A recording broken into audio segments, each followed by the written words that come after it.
Assalamualaikum warahmatullahi wabarakatuh. Sahabat wisata religi, kali ini wisata religi akan mengupas tentang kisah Sunan Kalijaga yang dilarang pergi haji ke Mekah. Setiap umat Islam pasti memiliki keinginan untuk berkunjung ke Ka'bah yang ada di Mekah untuk menunaikan rukun Islam kelima, yaitu haji. Berkunjung ke kuburan Rasulullah di Madinah dan napaktilas situs-situs bersejarah Islam lainnya. Semua umat Islam memiliki dan berharap bisa datang ke sana. Tak terkecuali Sunan Kalijaga. Sunan Kalijaga merupakan salah satu anggota Wali Songo, sekumpulan alim ulama yang berhasil mengislamkan masyarakat Nusantara, utamanya Jawa.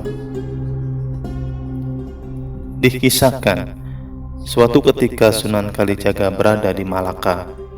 Ia memiliki kehendak untuk menjalankan ibadah haji.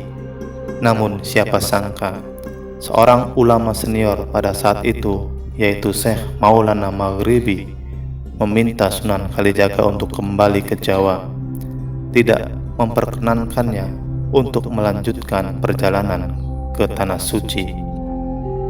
Larangan Syekh Maulana Maghribi terhadap Sunan Kalijaga tersebut bukan tanpa dasar. Syekh Maulana Maghribi beralasan, jika Sunan Kalijaga tetap pergi haji, maka masyarakat Jawa akan keluar Islam atau kembali kafir, karena pada saat itu kerajaan Demak masih dalam transisi. Runtuhnya kerajaan Majapahit menyebabkan kekacauan dan kerusuhan di mana-mana. Lebih dari itu, Syekh Maulana Maghribi juga berkata kepada Sunan Kalijaga kalau Mekah atau rumah Allah yang asli itu ada di dalam diri sendiri, sementara Baitullah atau Ka'bah yang ada di Mekah itu hanyalah batu peninggalan Nabi Ibrahim. Dengan demikian, ibadah haji bukan hanya sekedar perjalanan fisik ke Mekah, akan tetapi ibadah haji adalah ibadah metafisik spiritual.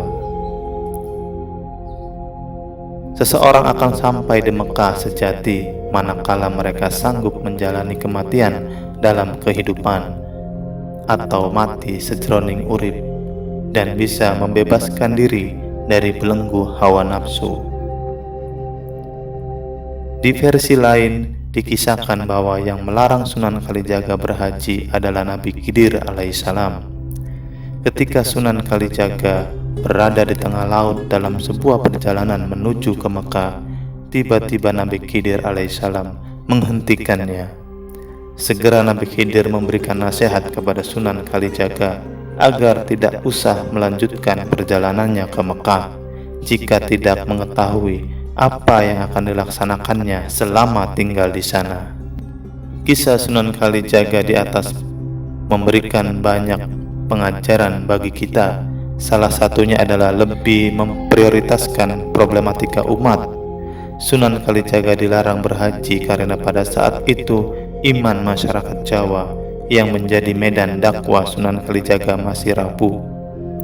Sementara kalau kita tarik hari ini, persoalan umat tidak pada ranah iman, tapi kemiskinan, kebodohan, pengangguran, dan lainnya adalah sesuatu yang tidak benar.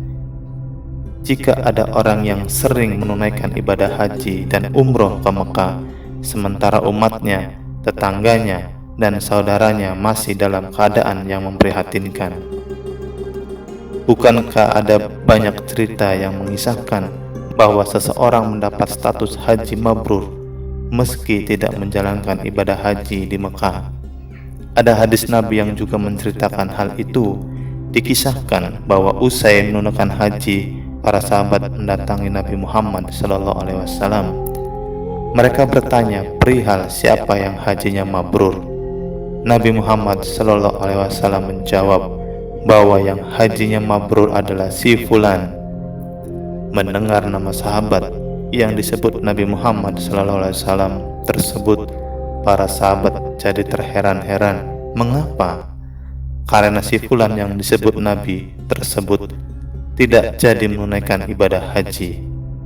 Malah si fulan menggunakan uang yang disiapkan untuk bekal haji itu untuk menolong tetangganya yang sedang sakit. Wallahu a'lam bishawab.